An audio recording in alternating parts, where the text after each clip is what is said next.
Hello everyone and welcome to today's Scottish Drugs Forum webinar. I'm Dave Little, CEO of SDF, and I'll be chairing today's session.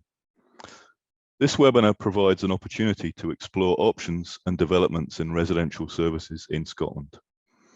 In responding to problem drug use and treating and supporting people with a drug problem, the widest range of evidence-based treatment and support options needs to be available. That includes community-based and residential services. The additional extra investment in residential services in Scotland provides an opportunity to explore what that range of provision should look like and how this can be driven by the needs of people with drug problems. This approach is key in ensuring the potential for this investment is fully realised. In this session, we will hear about different models of care from Scotland and beyond, hear about proposed new developments and explore what this provision might look like in the future. We'll also hear from a community perspective in terms of commissioning and supporting access to residential services. So we'll hear from the following speakers: Karen Biggs, Chief Executive of Phoenix Futures; Tracey, the Head of Alcohol and Other Drugs, Turning Point Scotland; Paula Shields, Head of Therapeutic Services, Abbeycare; Daan van der Houwer, Researcher, Trimbos Institute, the Netherlands; Karen Reynolds, Service Manager, Renfrewshire Alcohol and Drug Recovery Services, rather. This will be followed, the speakers' contributions will be followed by a question and answer session. My colleague Austin Smith will be monitoring the questions that come in and will join us for the Q&A, where he will summarise questions being asked, and then the questions will be put to our panel of speakers today. So let's get started with our first presentation, and I'd like to ask Karen Biggs, I should say, to present from Phoenix Futures. Karen. So Dave, thank you to you and to SDF for inviting us to present today, and also for hosting this webinar looking at the very important subject of residential treatment. So many of you will know at Phoenix Scotland, we deliver a range of community peer support and housing services, in addition to the residential provision that I'll be talking about today. We work in partnership with recovery organisations across Scotland, the UK and Europe, and all of our services are created and developed with people with lived experience from across diverse communities. We take our role in tackling stigma or prejudice, discrimination and shaming very seriously. And one way we do that is to provide opportunities for the voices of people who use our services to be heard. That means giving influence through consultations, reports and sitting on various sector working groups. We believe it's important for people to be involved in decisions that affect their lives, and that applies to decisions in relation to their care and treatment, as well as how the system that supports them works. So we've delivered residential treatment in Glasgow for nearly 30 years, and something I'm very proud of. I love meeting people who come through our service. I love that we've supported the creation of recovery community and networks in Glasgow and beyond for nearly 3 decades. That's decades of organisational recovery, gives you a resilience and a confidence to focus on delivering your organisational purpose, no matter how hard it gets. We operate a therapeutic community model. It's an evidence-based approach, a manualised approach, and we're members of the European Federation of Therapeutic Communities, part of a worldwide community of TCs that support each other in research and development.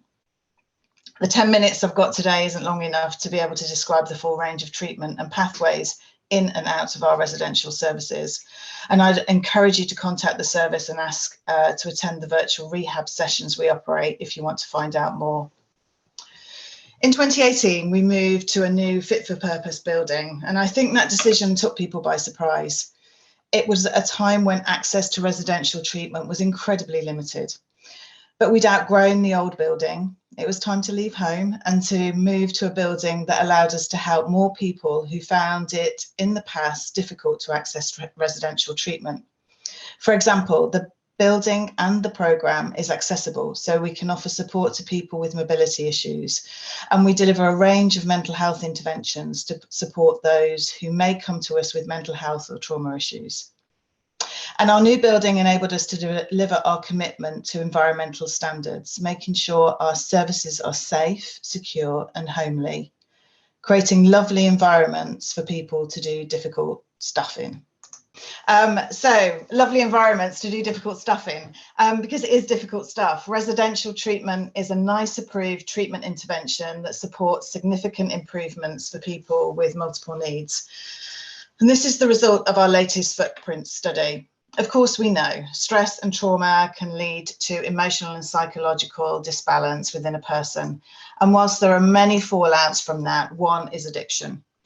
Addiction services are in the business of helping people process and overcome their mental health problems. And we use clinical practice and research to provide both theoretical support and practical guidance to support the actions and the interventions of the TC.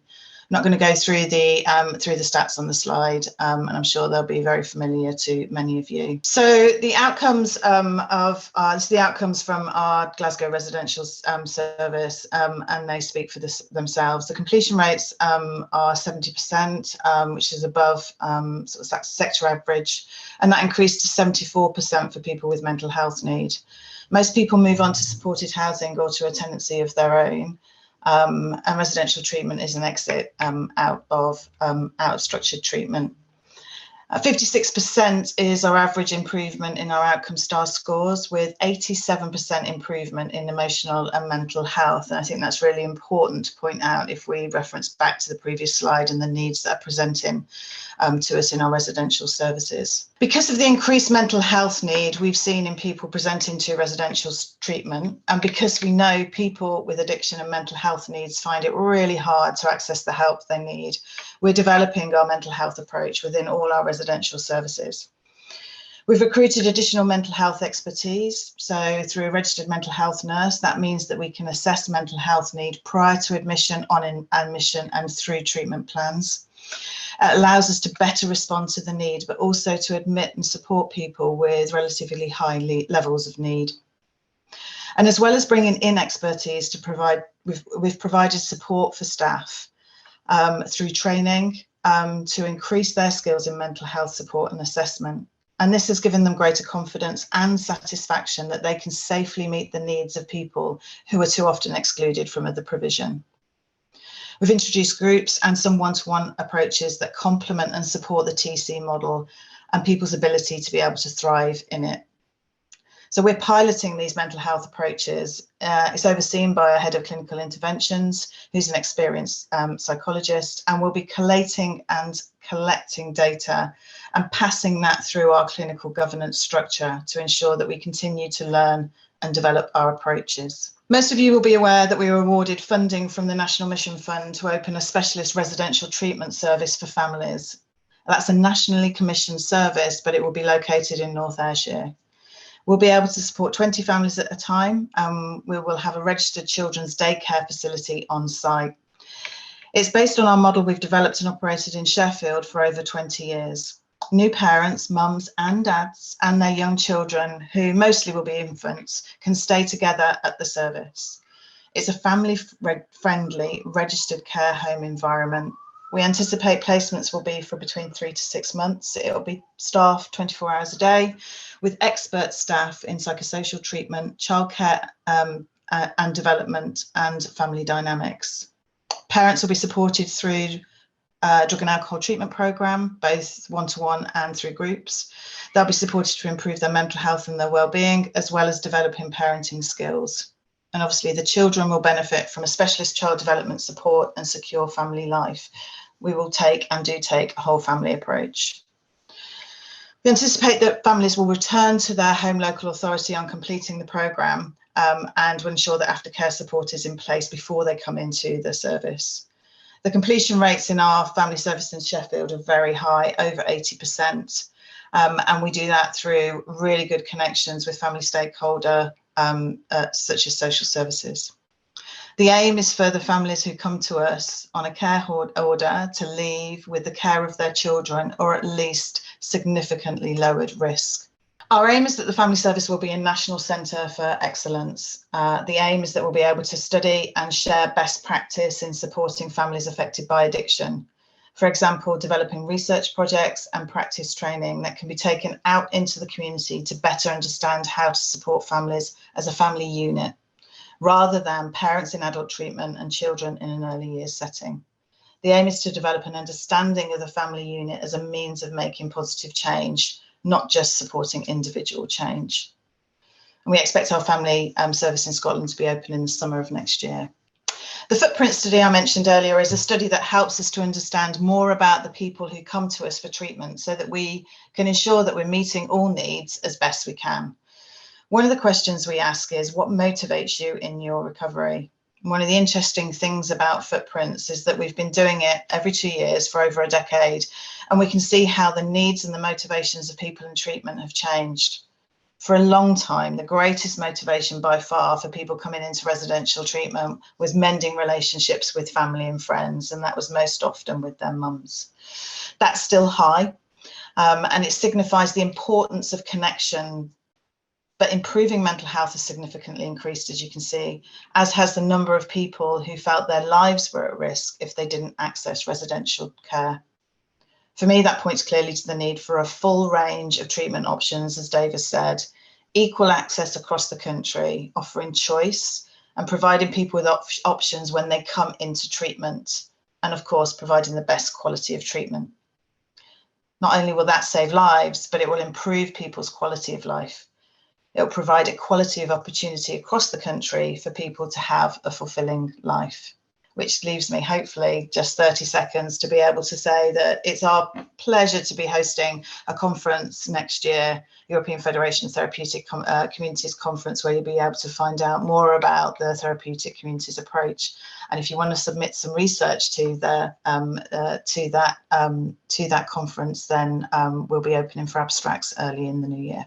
Thanks very much, everybody. Thanks so much, Karen, for that really interesting presentation. We'll now move on to our second speaker, which is Tracey, who's head of alcohol and other drugs with Turning Point Scotland. Over to you, Trish. Hi everybody, I'm Tracey, as Dave said, head of alcohol and drugs at Turning Point Scotland, and I have a cold, so sorry if my voice is a bit croaky. I'll try my best to be clear. As Karen says, 10 minutes to talk about our residential service is quite short, so I will try my best to cover the main points, but please get in touch with me if anybody wants to know anything else. Turning Point Scotland is a national organisation, and we work across 22 local authority areas. We work with a whole range of different client groups. We support people with different needs. I think what's really important is for our alcohol and drug support needs are not just within our alcohol and drug services. And it's really important that we get the inputs right across all the different groups that we work with, because as we know, as a country, these issues affect everybody. But we're here today to talk about our residential services. Our residential services are mainly based in Glasgow, with our turnaround service being based in Paisley, but being more of a national service than the others.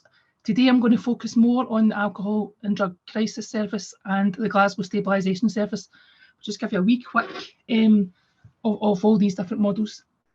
So the Glasgow Alcohol and Drug Crisis Service is technically brand new, launching in the next few weeks and started operating in October. And this is a merge of our Drug Crisis Centre that's been in operation was in operation for about 27 years, and our Link Up service, which was the alcohol and homelessness service, was maybe for around about 20 years. And what we're seeing in Glasgow is a merge of these issues not being quite separate. So we're bringing everything together under the one roof, and that's allowed us to increase our capacity to 20 beds within the Glasgow Alcohol and Drug Crisis Service. The Glasgow Stabilisation Service came from learning from the Drug Crisis Centre, and this was what people were presenting in crisis, but there was also another group who were needing stabilisation that could be done in a bit more of a planned way. And so that has been developed and operating for 2 years. Unfortunately, it's just opened just before the pandemic. So I've had to adapt and maybe not operating the way they would like to. And our Glasgow Moving On service has been operating for a good number of years in Glasgow as well. And it's a supported accommodation service for people. And at the moment, that's for people who are moving on from our stabilisation service and crisis services. And 218 is, again, has short stays like the other services. They all have quite short stays, but the focus there is on women who have justice issues, and our turnaround services for men who have live justice issues as well.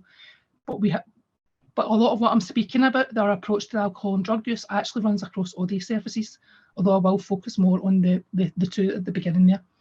So as I said earlier, it's a short-term residential stay, and I think it's really important that the length of stay is really quite short. So the alcohol and drug crisis service is 21 days, and it's 46 weeks in our stabilisation service. So it's really important that that's part, as it says, residential service, and it's a very small part of the bigger jigsaw. The community services are really, really important, that we get that work before and after, and that while somebody's with us, that we make the connections. It gives the person a time just to reflect, build their resilience, and then be able to engage better with the other parts of the jigsaw. Okay, so as I say, embedded in the community, but a small residential stay. So how does that work? We have these 4 elements. First being peer supports. We employ peer support workers, so people with lived experience that can share that experience and can relate to that time of crisis, or that time where somebody's needing just a period of time at the community.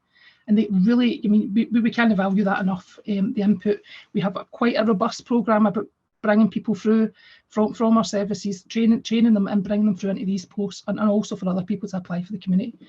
Our nurse-led health interventions, we have 24-hour nursing support in these services, and that is due to the type of presentations and the amount of clinical risk that's involved with the drug use for the individuals that we see. We do have some nurse prescribers within that model, however, they're not at prescribing yet, and that's because we had to change our registration.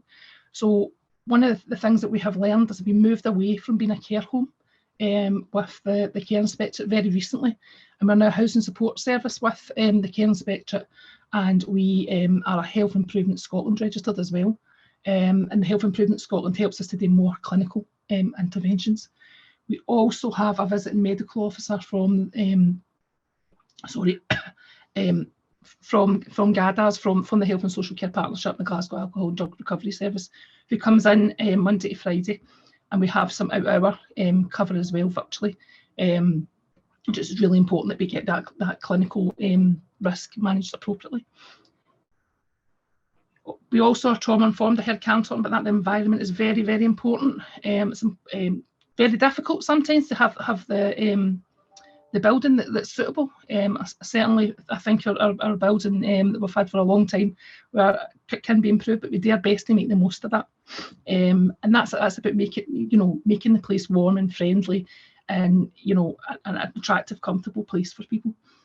And that's also about our approach that the individuals come for very short stays. That's very short time to build a trusting relationship, and that's really about training our staff to be really patient and really listen and to take their time, and sometimes work with quite challenging behaviour and reflect that back to the person and help them to understand that as well, and how that can be a barrier for them.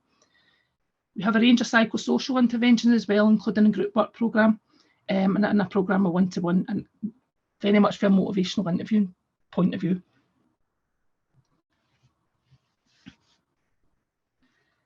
I often find when I'm speaking, I'm not talking about individuals, and it's individuals that are really important to me. So I thought I would do this as more of a case study rather than give you a list of the type of things and issues that people have when they come to us. So this is a fictional person, but maybe represent, everybody's different, everybody's got different needs, but just to give you an idea of the type of things, I'm going to call this person Matthew. So you can see that there's 4 things going on here I'm going to talk about. And the first thing is his personal goals. Matthew's maybe experiencing quite a bit of crisis in his life, or he's not coping very well with engaging with his community services. So he wants to feel better. He wants to either reduce or stop his drug use. And maybe have different ideas about that at different times. He wants to have something to do, and more importantly, he wants to feel safe, and for his mind to be calm. And I think that's, Karen was saying about that increase in presentations in mental health, and I think that's really important as well. It's just to help people feel calm and to have time to reflect, and for us to help support their mental health. So the alcohol and drug use for Matthew, he's got a long history. He's been using alcohol and drugs for a number of time from a young age. He mainly smokes heroin now rather than injects it, but injects occasionally. But he is injecting cocaine and has quite poor injecting techniques. He uses high quantities of street Valium. You know, that can increase, and sometimes you won't know how much that would be. He also has some alcohol and cannabis use. He's on prescribed methadone, but it doesn't, at this point in time when he's coming into the services, he's not engaging that well with the statutory service. He also uses the needle exchange sporadically, maybe not as much as we would expect. Okay, and his health needs has injected related wounds. He had a recent diagnosis of HIV, that's through the Bond. The Bond is an initiative that is looking at wound care, assessment of injecting risk, naloxone and dry spot testing, and within that, him engaging with that, but there's a £20 incentive. But he's got a recent diagnosis of HIV and is really difficulty coping with it. He also is Hep C positive, but he's not had treatment, and he's known that diagnosis for a while. Sorry, this is painting quite a bleak picture, but this is unfortunately true for many people. It's uncontrolled diabetes. Also has some breathing difficulties and suffers from respiratory diseases. His anxiety and low mood, you would, you know, before the issues going on, and a history of self-harm. His social issues is he's had extensive periods of homelessness. His family are very supportive, but the relationship's strained. He's had periods of stability in the past, and he's used services, but he often struggles at time to engage with them. And it's very, very much his engagement goes different up and down at different times. And he's also spent time in prison during that as well.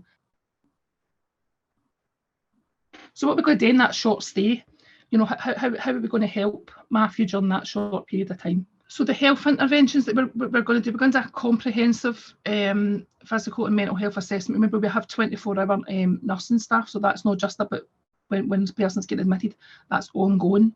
There's often undiagnosed issues that the person's not aware of themselves. We would also detox any alcohol and illicit drug use. We'd work to make the person safe and help them through their withdrawals. And we have clinical and governance and for that. We would be looking to put them on an opiate dose of opiate replacement. Obviously, that's very person-centred. We'd work with the individual about the risk involved if we weren't getting onto an optimal dose. We'd work with them and their care manager for that recovery plan. We'd also give pain relief during that time, and during the stay, we'd get some information about managing his diabetes better and other different health conditions that's going on for him. We'd also put the referral in for the BBV treatment and work with partners, and we'd get really good relationships to make that happen quickly for individuals. We also have a visiting service coming in, so he can get sexual health testing and support as well while he's with us. And obviously we would have focus on hydrating and nutrition as well. The psychosocial support that we would have is he would be assigned a key worker when he comes in. There would be a recovery care plan. Obviously that would really link in with the recovery care plan that he has in the community. The group work is focused around reducing harm. They would have the educational part, but it's very much about giving information and allowing somebody to explore and understand themselves better and the issues in their life. It would be underpinned by our model of citizenship, which is key to everything we do in Turning Point Scotland, and that's underpinned by the principles of rights, responsibilities, roles, relationships and resources. He'd also be involved in peer-led forums, and he would have a choice of different treatment options. We would try and explain what they are and dispel some myths that often individuals have. And obviously we'd have support for his HIV diagnosis from the team and from the visiting medical people. As I say, it's very much person-centred. It's very much about working with him to build his confidence and understanding Matthew's behaviour, because often individuals come in, they're terrified, coming in a crisis or, you know, in for that period of stabilisation. Sometimes getting somebody to stay one night is really important. It's just being able to come through that door and ask for help. So we won't push him, we work with him, and we'll try to understand his behaviour, we'll try to reflect some of that back to him. He does respond well to us feeding back, but sometimes you just need some time, and we need to be very aware of that, and obviously that would be very the trauma-informed training would help staff with that as well. And just trying to work flexibly. And sometimes when there's bumps in the road, it's about sticking with the individual, and that can be really difficult in a residential setting. But it's very important and very big part of our model. Just in summary, that both of these services, crisis services, self-referral, and people can just come, and when they're in crisis, we can work with them and admit them. And our stabilisation service, that's more planned. So it's time out for the community. They'll have time to prepare and reflect and to look at the support they would like when they come in. So it's really important that individuals just get that breathing space to reconnect with everybody in the community and to be able to enter that back up with a meaningful life maybe on a more stable medication, mental health feeling a bit better and connected into services. That really was a whistle-stop tour, so please get in touch if anybody wants to know any more. Thank you. Thanks, Trish, for that really interesting presentation. There are a number of questions to you directly, Trish, that I don't know whether you want to answer now, or maybe we can come back to you later to answer. And just to highlight that please keep the questions coming, and we'll attempt to answer all of those. I'd now like to move on to our third speaker, who's Paula Shields, who's Head of Therapeutic Services with Abbeycare. Paula. Okay, so really good to be here. Thank you, Dave, for chairing the meeting, and SDF for inviting us to speak. And do you know what? After hearing the two speakers, after hearing Karen and let me just see if I'm on, and Trish speaking there, it's really encouraging to hear that we're more or less all on the same page. We have slight differences in the models that we use to deliver our services, but the context is the same. So I will go through some of our slides, and there'll be a lot of duplication, but what I want to really do, I think, in this presentation is set the context. And I'll start with just presence, and as we already know that we're still in, but coming through the worst times of a global pandemic, and that has really impacted services hard. And I know that Abbeycare's ability to sustain service delivery during that time and to continue to keep the doors open for all of our clients coming in is a huge testament to the staff team. So I really wanted to say that, and I know everybody else that's presenting here today would have similar feelings to that. The majority of our staff team are people with lived experience themselves, and for that, and I'll come back to that as a context later, that presents its own difficulties inside the global pandemic and the stresses of being able to show up for work and do your job in an environment that's highly stressful anyway. So in the context of a trauma-informed service, which is what we are now calling ourselves, it's really important to know that, because can I have the next slide, please? Okay.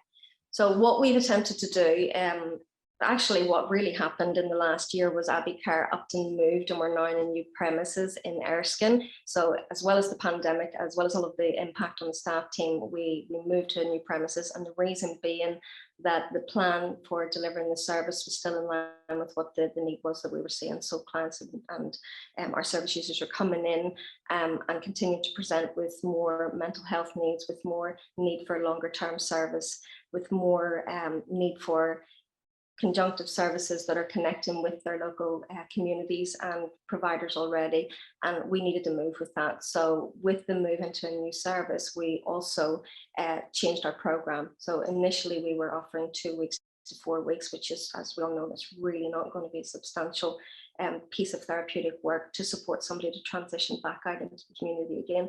So we looked at putting in something different, and at the moment we've been able to run in the last 6 months or longer with a 12-week program, which is making a huge difference in what we're able to do with our clients when we have them on site, and hopefully, from what we can see at this point, making a difference for what's possible for them when they move and transition back out into their communities and services that they came to us from. So what we do is we offer a detox and rehab package, so people can come in depending on their needs and what they're being referred for, and we'll try and meet that with a package that's already given to them. Obviously that's going to change when a client comes in and their needs change with that. We have supervised detoxes, so we have prescribing nurses on site. We have other nurses on site. We have a prescribing doctor and a consultant psychiatrist, and they're all available 24/7 to all of the clients on site. So each client is assessed on entry and they're given a medical detox, and that's adjusted accordingly depending on the individual's needs. We are an abstinence-based program, but we're really aware that access to abstinence and life in abstinence-based recovery, if that's what somebody's choosing, has many different entry points and exit points with harm reduction interventions as well. So we'll educate them, inform them, something that they would need to use following a time in our service. Like I say, abstinence may be an overall goal, but very often it's not a linear process that somebody's going to be in, so they're really not always going to have to fit that model, and we're trying as best we can to be responsive to an individual client and their needs. So our therapeutic recovery program is straightforward. It's not bells and whistles. It's very practical. If a client can't tangibly see progress in their day, so they can have a sense of agency in what's happening with them, and they're able to shift with that, make changes to it, and get some efficacy and progress in it, then it's not working. So it can be as clever as you want coming from a book, but if it's not making a difference in the life of the client on a daily basis while they're in treatment, they're not going to gain any confidence from what they're doing, and it's not going to translate into something effective for them when they leave. So we do use CBT, we do use DBT, and we're very big on 12-step in terms of especially connecting clients out with mutual aid groups and connecting them with the family. But it always has to be from a, how is this working today? What can we do to adjust it, working to make an effective skill set, and then how are we going to move you forward with that? So everything's very practical. We work with a group model. We're very big on delivering as much as we can inside a group. So clients, when they're with us, it's difficult, as you all know, and if any of you've been in a treatment experience before, interacting in interpersonal relations are quite difficult, particularly if it feels like all of your nerve endings are on fire and everything has been taken away from you in terms of your sense of being able to comfort yourself or take the edge off. If there's nothing there, these interactions are really, really difficult in the early stages. So being in and around other people is quite difficult as well. And we, as much as possible, create the container to allow people to be in our environment and work with each other. Very, very important in terms of moving forward. If you're going to be creating a support network that's going to be robust and supportive for you when you leave treatment and move into your other services. So we do that in a group model. We have groups every day. Starting at the beginning of the day, we would have psychoeducation groups. We're trying to inform people what's been happening to them. And that's very important when you're coming from a trauma-informed lens. We're having people normalize their experience inside the context of what's been happening to them. Not what they've been doing, not what's been going on, but what's been happening to them to create the level of dysregulation and distress in their lived experience that they're trying to cope with on a daily basis, and they're trying to manage. So once they can get that understood, we can start looking at, well, what are some of the things that you have been holding on to as support strategies, as coping skills that may not be working as best as they did to start with at this point in your life? Were they having more adverse impacts in your family life, in your social life, in your personal life, in your financial life, in your sense of freedom? So we're starting to look at it. If this has been happening to you, what can we do then to move you forward into a position of being more empowered and having some agency in your life that you're going to be able to make some choices and changes if that's what your goal is? So we do that throughout the day in our groups, but also with using case management for recovery practitioners. And we do that by establishing your clients' goals when they first come into us and reevaluating those goals with them as they go through their treatment experience with us. We use the Recovery Outcome Web. Clients are able to decide on a daily basis what part of the treatment experience is working for them, what part of it may not be missing their target in terms of what they're looking for in establishing their goals, leaving treatment, and then we adjust that accordingly. All of this work, the skills and the strength that they're looking at, removing the barriers and being able to get a practical sense of I'm accomplishing something, this is working for me, I'm going to be able to go out and replicate some of this when I leave here, and a sense of confidence with that we start to build that into their aftercare planning, which is essential. I mean, we have a 12-week program at the moment, but it's nothing compared to what's really needed to support somebody in a journey before they come into treatment, whilst they're in a treatment experience with us, and then for the long term afterwards. So really, really important that our aftercare planning is built in and coordinated with all the other services. So we do that in a number of ways. We will maintain the links of a service that's referring into us. So whether it's an ABT, a private referral, the clients coming in with their family supporting them to be with us, we'll be maintaining the links with those people before the clients are with us, so that we can then support them in their transition back outside again. We offer continued therapeutic interventions. So on our staff, we also have trained counsellors and therapists who are working 5 days a week with the clients, and they can continue to do that with the same therapist if they want to when they leave. But we also offer a referral network. So if they're looking for a change and they want to work with a specific therapist, maybe in an area that is more suited to their needs, a specific presentation that they've come into treatment with, then we'll look to match them with a therapist in the community that will be able to do that. We have an outreach worker at the moment, and their job is to engage in assertive outreach. Primarily, that started off as working with clients who have just left the service. We would be calling them up, checking in with them, inviting them to groups. So we'd either have mutual aid groups running with them. We would get them together in peer-led groups, take them out for some outdoor activity. When we go into communities and let people know what's available and what the access points are for being in treatment.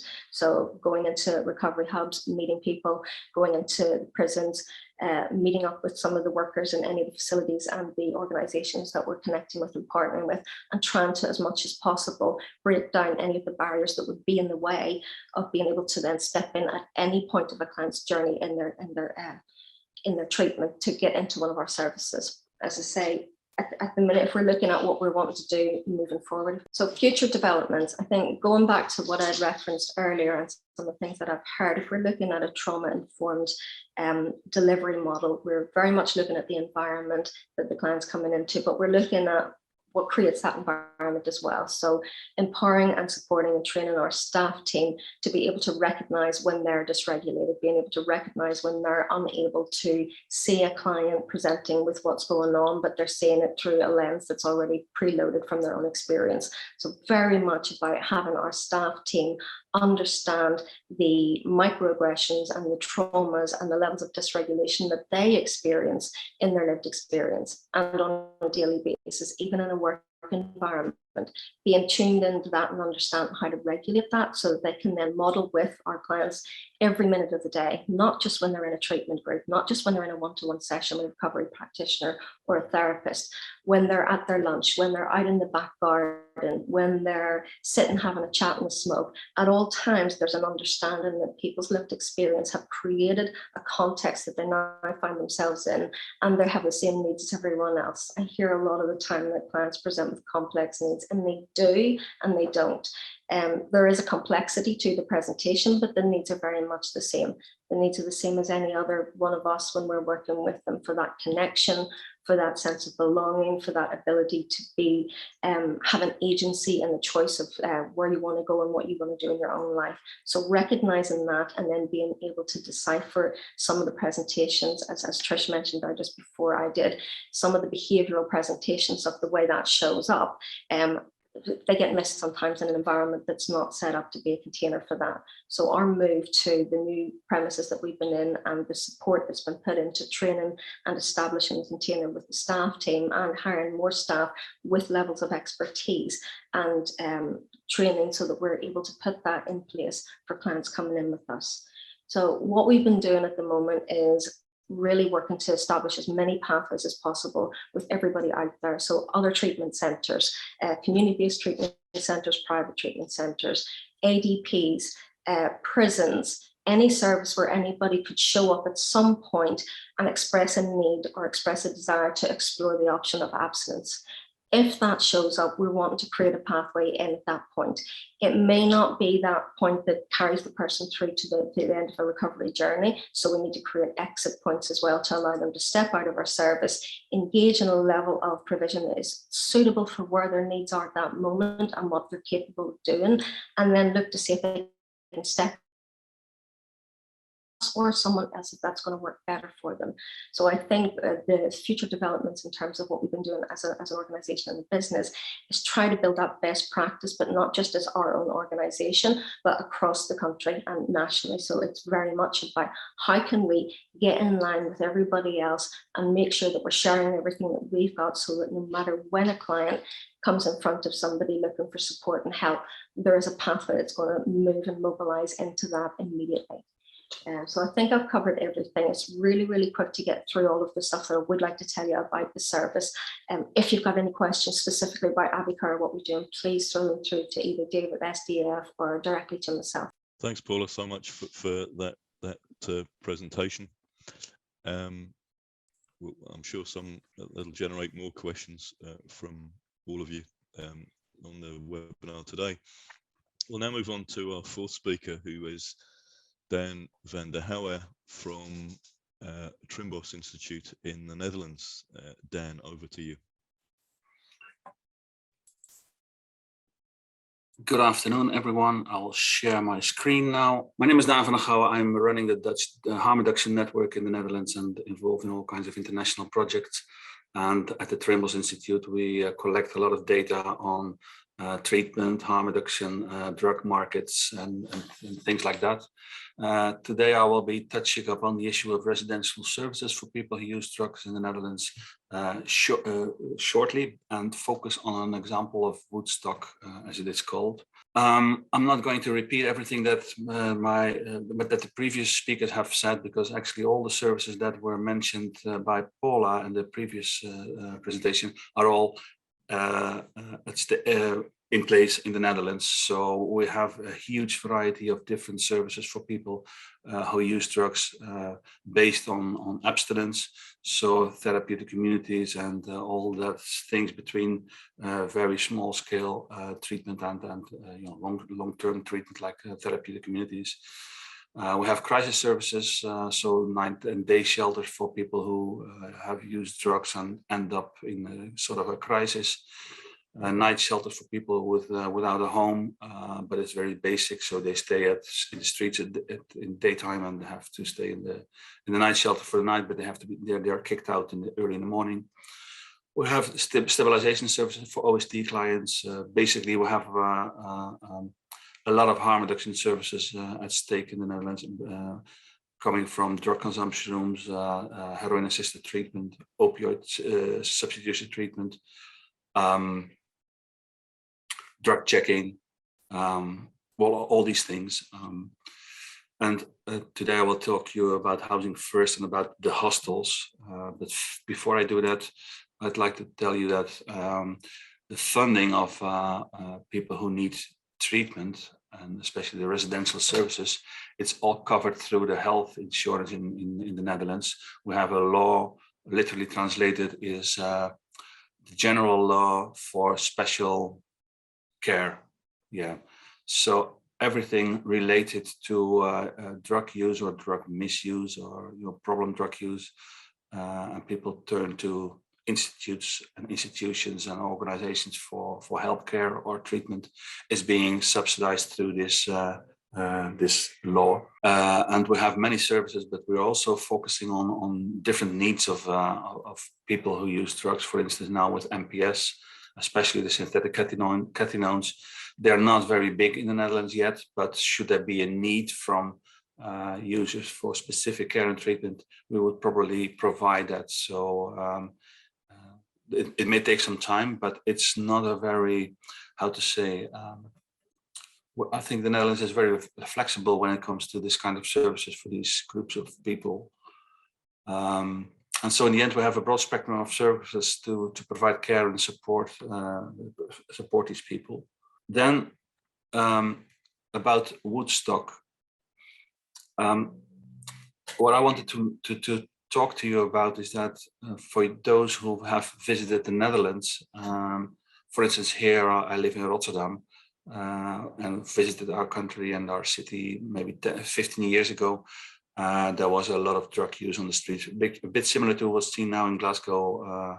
For instance, a lot of drug use on the street, drug dealing, paraphernalia lying everywhere, and it's gone.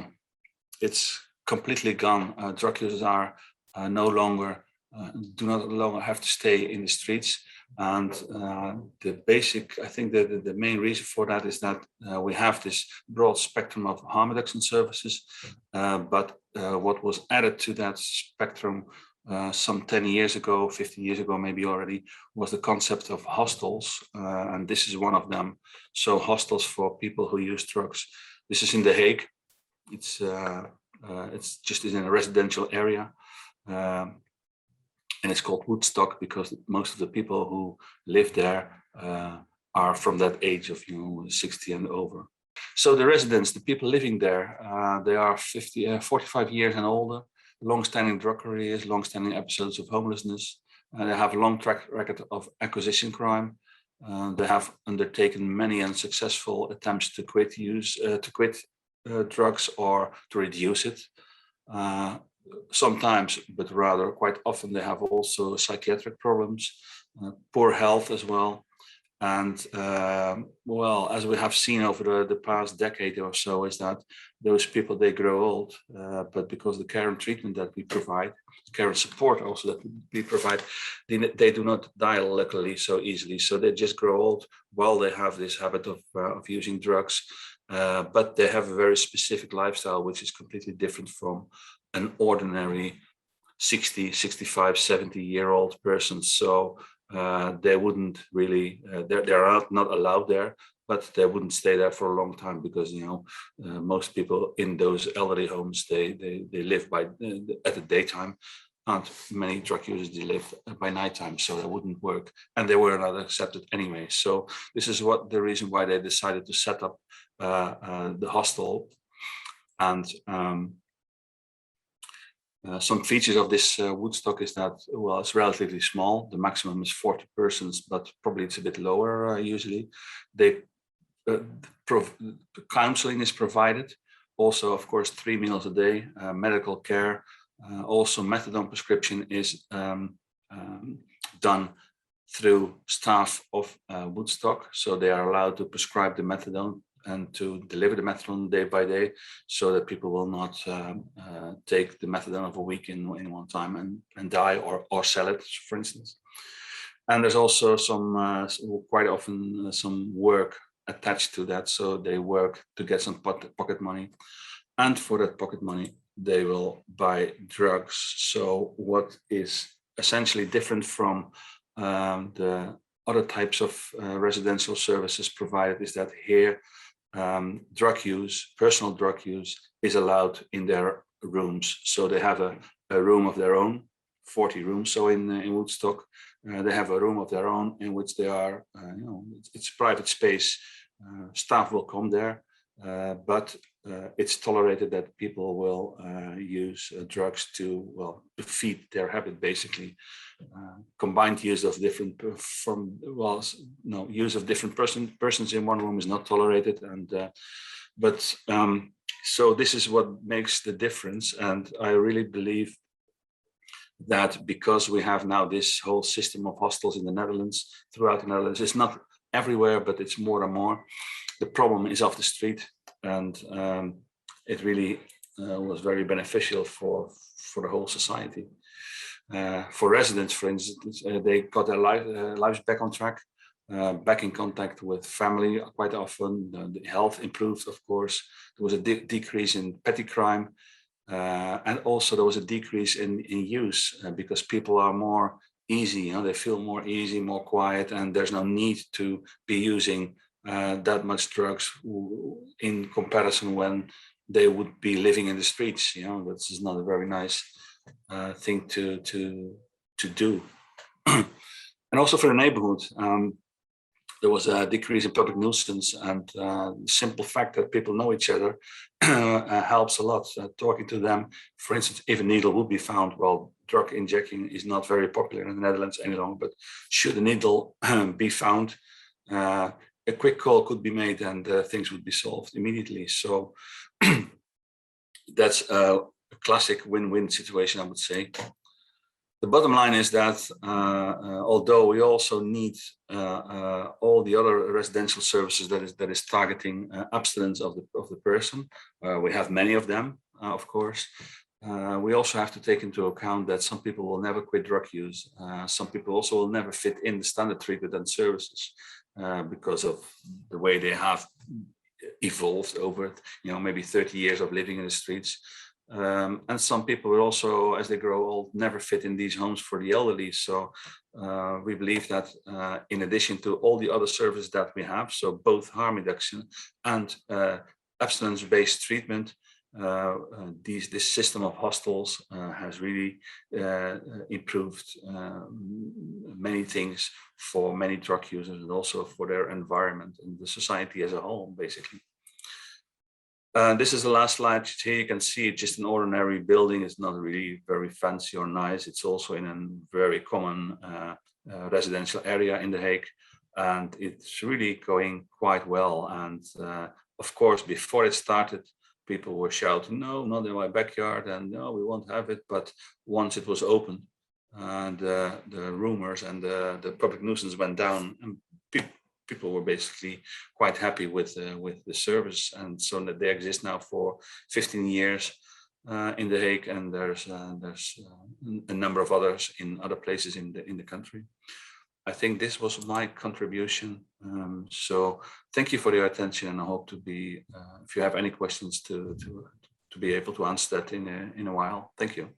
That's great. Thanks for that, Dan, and it's really helpful to hear about services in another European country. And, now we'll come to our final speaker from Karen Reynolds, who's service manager in Renfrewshire, who's going to give us a community perspective. Thanks, Karen. Thanks, Dave, and thanks very much for inviting me along today to talk about residential rehabilitation from a community perspective. So Dave introduced, my name is Karen Reynolds, and I'm the service manager for the Alcohol and Drug Recovery Service here in Renfrewshire. I wanted to first of all start off by saying that I've worked in addiction services for the past 22 years. Predominantly in Glasgow, and for the last 2 years in Renfrewshire. So this discussion around, the financial investment and the discussion around residential rehab is absolutely most welcome. So as some of the other speakers spoke about as well, is that harm reduction, we all know, is absolutely critical within a community setting. That's our bread and butter, and we'll continue to promote that practice. But what should also be on offer is a choice of treatments, and that should include residential rehab. So the much needed financial assistance to each ADP by the Scottish Government, with that clear mandate around accessing residential rehab, means that there should be no issues in terms of access. Unfortunately, we know that that's just not the case. But before we look at what I perceive as some of the reasons for this, I just wanted to give a bit of context about the situation in Renfrewshire. In 2020, we saw the tragic loss of 67 people due to drug use. This was a 49% increase than the previous year.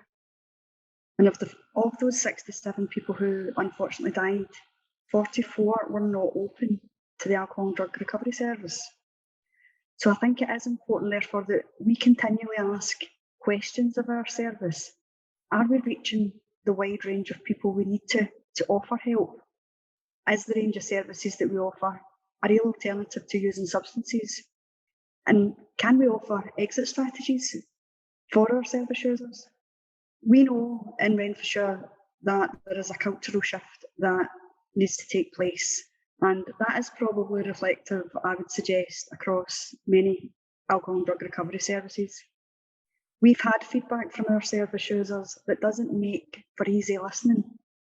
Things quotes that we've had are, you're put on methadone and you're just left.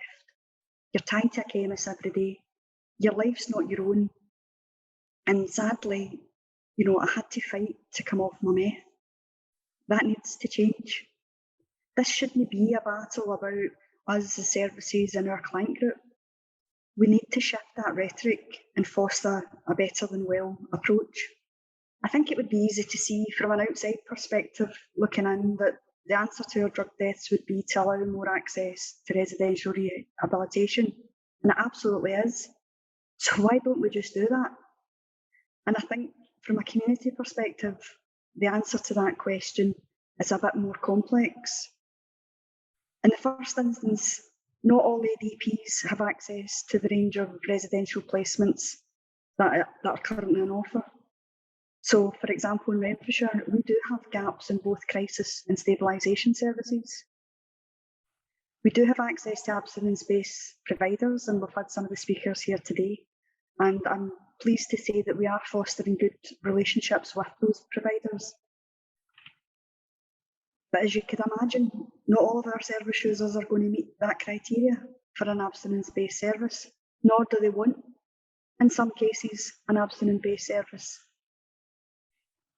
We also have in Renfrewshire an additional challenge in that we don't just prescribe opiate replacement therapy. We prescribe psychotropics, antidepressants, for example. Therefore, detox and or maintenance of other medications needs to be considered. And it was reassuring to hear from some of the other speakers about their considerations around the mental health issue for our service users as well. Prescribing other medications other than OST means that there are other considerations to take into account. For example, what happens when somebody goes into a service and is able to become abstinent from OST? Do they automatically transfer to a community mental health team? Do they exit the service altogether? These are other considerations that need to be taken into account. As abstinence is the only provision open to us right now, then how do we prepare admission for someone who's on a therapeutic dose of ORT? That would mean a reduction in the community that would need to be supported by those involved in treatment and care.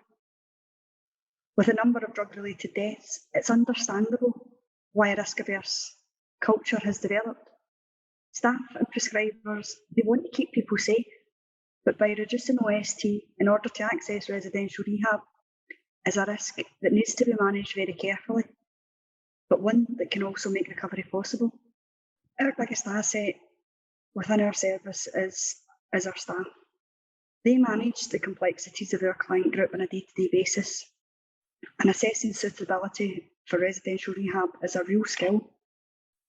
There are many components that they need to take into account, from listening to the service user, understanding their needs, but also about managing their expectations, and not just of the service user, but of their families too.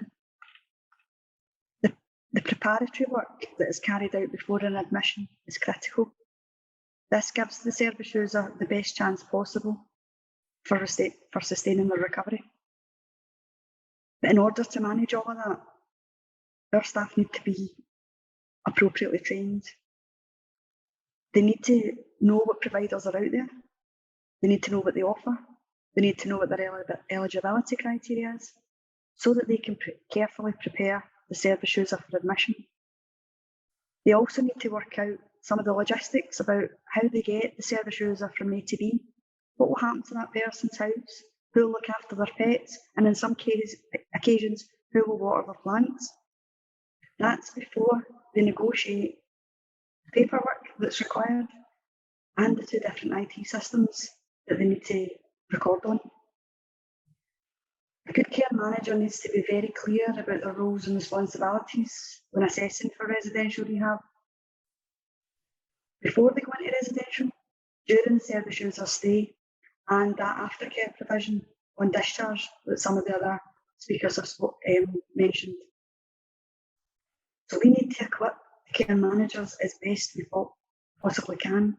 We need to invest in them, we need to train them, and we need to support them.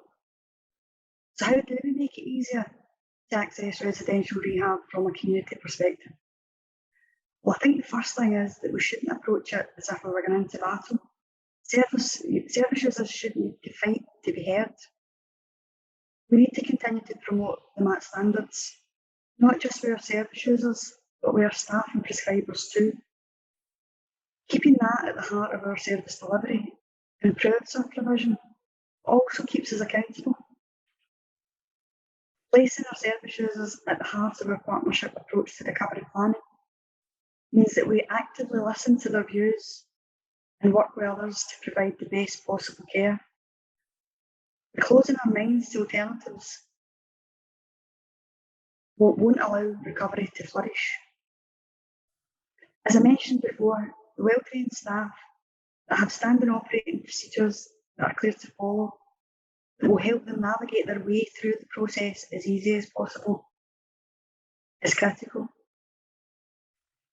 One of the most powerful experiences that I ever had as a care manager was a day in the life of residential rehab.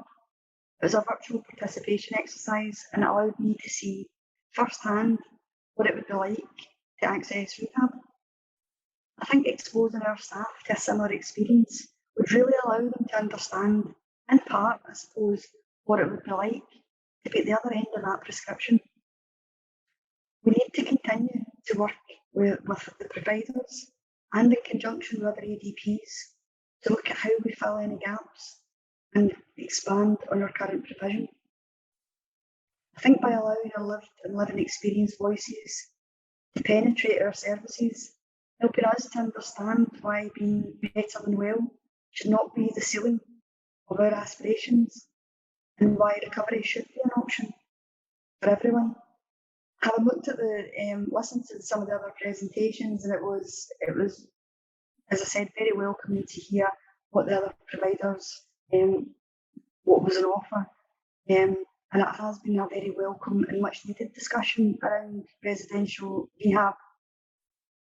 But I think there are still some challenges from a community perspective. I don't want to end in a negative because I genuinely believe that by working together, we can make residential rehab a real option for our service users. So thank you very much for listening today, and I'll pass you back to Dave. Thanks, Karen, and I can ask all the speakers to come back now.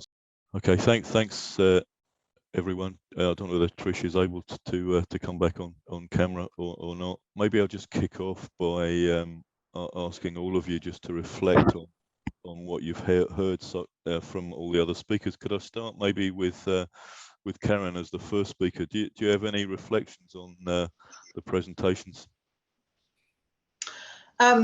I agree with Paula, and I think there was a lot of I agree with, and that's really reassuring.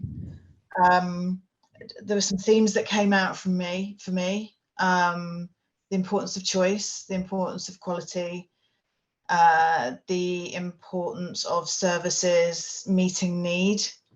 I've answered as many of the questions that were relevant to me in the Q&A, and I think this is really important because it helps us to get a better understanding around what a modern residential treatment service is. I don't think, because there are so few people that go to residential treatment within the treatment system, I don't think there is a really good understanding around what modern residential treatment delivers. And there is a whole range of different treatment options, and there are many different pathways into and out of treatment. Yeah, I think we need to talk more and get a better understanding amongst the sector, because only then can we help people understand what choices are available and help people to make those choices, and not wait years and years and years before they suddenly find out that it's something that's available to them. Yeah, thanks Karen. Trish. I think my camera's working again, is it? Can you see me? Yeah. Yep. Okay. Sorry, I had real problems with my camera. Yeah, I think it's really interesting to see how the similarities, even though the models are different, of the type of environment that we're trying to create and the type of support we're trying to give to individuals. but it's also important to know that, you know, there's more than one outcome, that you know, everybody's looking for abstinence from a residential. There is other outcomes as well, and I was interested to hear what Dan was saying about that. And I think it's about having the choices rather than sometimes it's there's one option for individuals and that's the one that we focus on. And I think it's really good to have a look at the different things, and we need to have more choice. As a country, we need to have different models, and we need to have equal access for the models that are there as well, you know. So yeah, okay, yeah, that's probably my observations. Yep. Paula. Thanks, Dave. Yeah, I'm going to echo people, and just to jump in on what Tricia's just said, I fully support that. I mean, but the Abbeycare is an abstinence-based model. However, what I think came across was that our responsiveness is becoming more expansive, so we're able to start to be a bit more flexible with the way that we deliver those models, and allowing access points in and out of a service depending on what's showing up for the client, I think is integral. So maybe starting by, I mean, we're all doing similar things in similar ways sometimes, and sometimes different. So maybe if we're standardizing our assessments and our protocols, but making them responsive and not rigid. I think very often when we have something in place and it works for, you know, the most, we'll keep it in place. I think if we're standardized so we can all operate best practice in a similar way, so that we can see what we're doing well and continue to develop that, we can also then build into that practice the exit and entry points for everybody. Because if you're in an abstinence-based project and it shows up that absence isn't what you're looking for, but that was the best thing that you could get in the moment, then there needs to be an access point to get into another service and another provider that's going to allow you to do that, and vice versa. So I think that we're all being as responsive as we are to what's happening. This is the time to put those protocols in place, but make them flexible for the needs of the people and not make the people meet the protocol. I think that's where it, in my experience as a clinician, that's where it always seems to go amiss. Everybody needs to fit the model rather than the model fitting the people. That's a really important point, Paula. Dan, if I can bring you in, obviously you're looking from across the water, as it were. Have you got any reflections from what you've heard, and you know, what the debates, for example, have been in the Netherlands around this as well?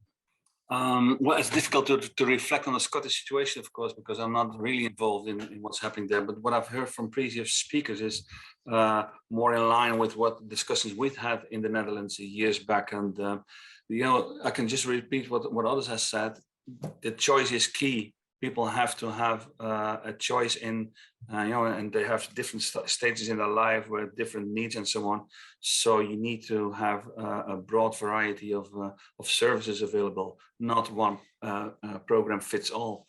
So, and I think that what I hear, you're quite well on the way, you know, to get there. So. In the Netherlands, there has been no discussion about treatment in any shape or form. When we started with these more controversial services like Woodstock, you know, there was some opposition, but it works. You know, it simply works. And what can I say? It works. So if it works, it works. Finished. Thanks, Dan. Karen. Yeah, I'll be no surprise to hear me say that I echo exactly what's been said by the other panel members. Choice is key. We need to have that. This is a group of individuals who, you know, have a lot of complexities. We can't have a one size that fits all. So choice being the key, with no postcode lottery. Yeah, that's exactly right, Karen. I guess but the question is, how do we get there, isn't it? So can I put that to you first, Karen? From the community perspective, you know, how do we get to that point?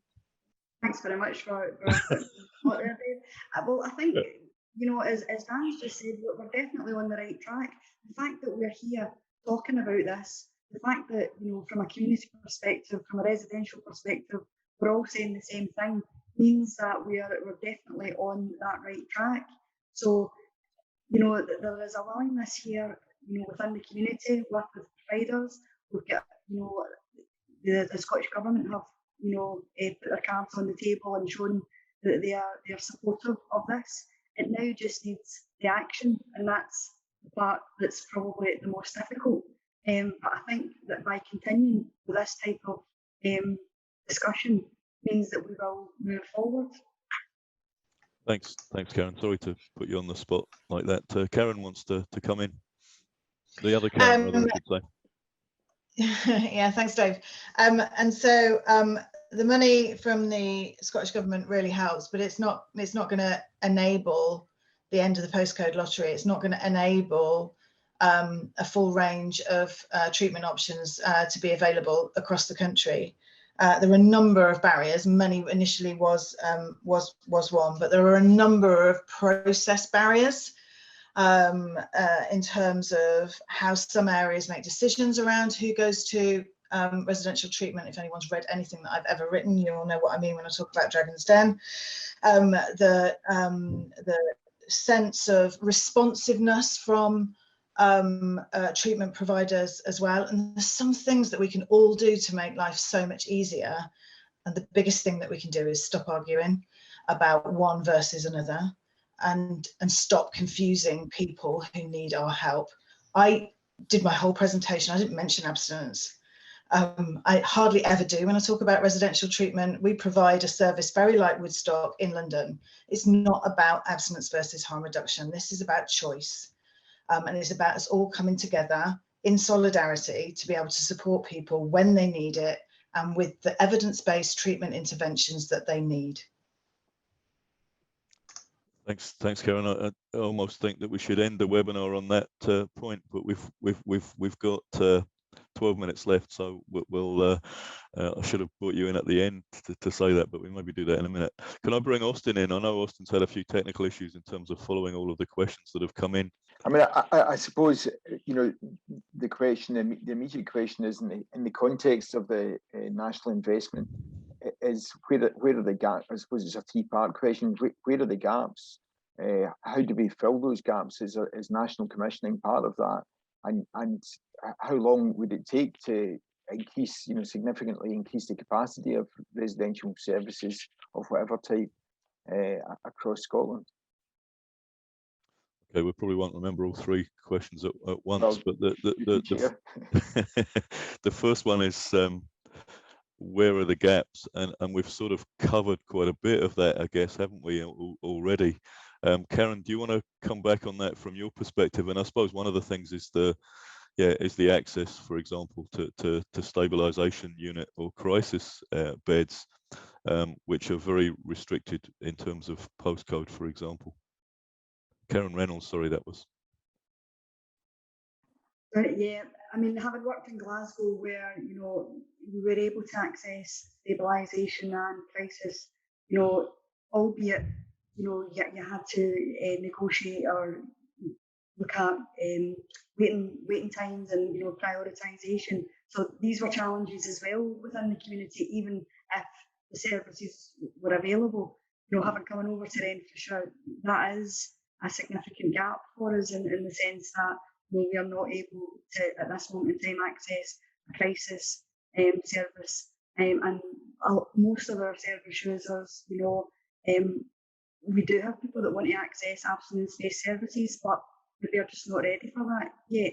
And that crisis intervention or that stabilisation service is a glaring gap for us here in Renfrewshire. Yeah, thanks, Karen. Paula. Got you. So what we're doing at the moment is we're looking for partners to say, well, what can we do to support creating more of these services in the community? What can we do from our perspective to allow people to access stabilisation services in their local authority, and how can we support that? So what can we do outside of our service that may never have a client reach our service, but that's not the point. It's a necessary part of the chain of somebody's journey at some point. So we're looking to say, well, can we contribute to that? Can we put something in place that's going to support that long term for everybody? I mean, and I really picked up on that with some of the speakers already. This is a collaborative approach to a person's life experience, and it affects all of us, and we all need to be stepping in and being responsible for that. And that's what I'm hearing from the panel across the board. Every time somebody's speaking, we're all saying that. So we've been doing that as well, and I think some of those partnerships and meetings are already set up in place over the next few weeks to start looking at how we could do that. Thanks, Paula. I mean, the second question, I guess, was around you know, for example, the proposals around the National Care Service are around potentially nationally commissioning residential services. Now, I suppose the question is how wide that might be, but I guess it's is that the way to deliver on the problems of the postcode lottery that we have at the moment? I don't know whether anyone wants to come in and answer that specifically, whether that is a better way forward. Trish.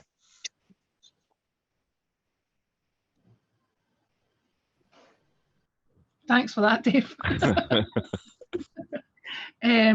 Yeah, before I answered the question about the National Care Service, I just wanted to say that, you know, some of the funding that was there is for residential treatment. But when we're talking about residential treatment, that money is for abstinence-based residential treatment, and that was why I kind of mentioned that there isn't a funding for the other type of models that I'm aware of anyway. So just you know, even how we think about it, how we define residential treatment isn't always consistent. I think we need to think about that.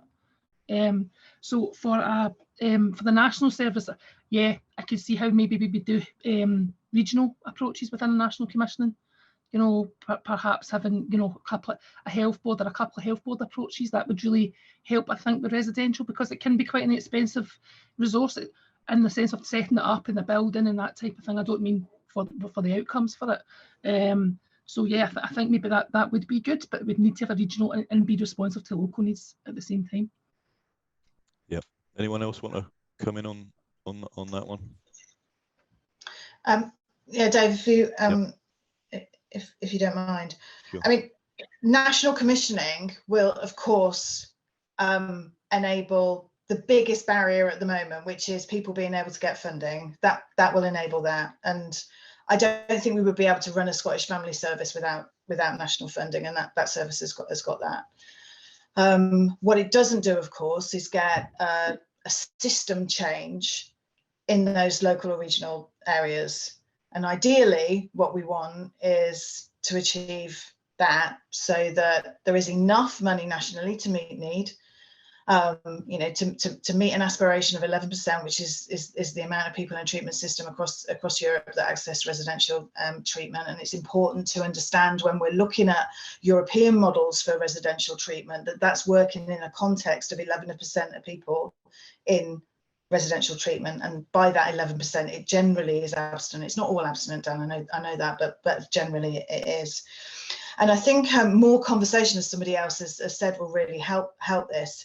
Residential treatment isn't standalone. A rehab is no longer a standalone intervention. Right? It's a series of interventions delivered within a residential setting. So speaking to Trish's point, you know, we tend to use rehab instead of residential treatment. And when we say residential treatment, we tend to have an idea in our heads. People have an idea in their heads about what that is.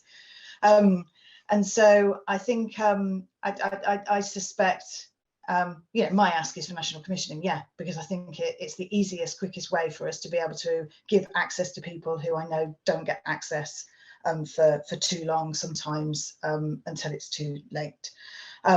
But what I would like to see is a system change. Yeah, but how wide, I guess, is the question. How wide should that national commissioning go? What do you mean in terms of wide? What should it be commissioning? Yeah, in terms of residential services, should it commission the crisis centres, the stabilisation units, as well as the abstinent residential? I think national commissioning should be used where to ensure access to treatment that isn't enabled by our current approaches, so that we can bring an equality of access and equality of opportunity across the treatment interventions within a parameter of what we would aspire to. I think 11% is brilliant. You know, 11% I think is something that, you know, we could aspire to, and then see how that feels. But if you go back to the residential treatment is a series of interventions delivered in a residential setting, and I think that maybe answers your question. Thanks, Karen. Paula. I think there's very little I can add on top of what both Trish and Karen have just said. It's looking at the system in place already and being able to join it up and see each part of what we deliver as its part in a larger system. So I mean, there's nothing, I think, ending on that as the stamp of what this was about here today really sums it up for me. Okay, thanks, Paula. And Karen Reynolds, do you want to have the last word on this and the last word at the webinar? Thanks very much. As I said before, I mean, there isn't anything further to add, you know, in terms of what the other speakers have said. It shouldn't be a battle. Our service users shouldn't feel that they need to battle with services to access to treatment.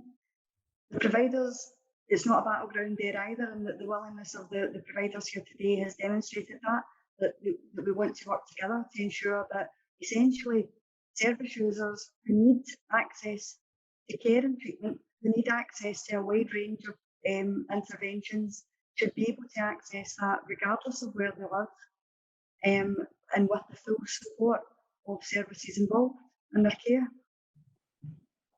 That's great. Thanks so much for that and for all of your contributions today. I think it's been really valuable, and the consensus that has broken out, if you like, or is obviously there, is really important that we build on that going forward. So we've come to the end of the webinar. Thank you all for attending, and obviously a special thanks to our presenters today, which are, I'm sure you'll agree, has been a very useful session with regards to the development and of residential services across Scotland. So thanks again, and goodbye for now. Thank you.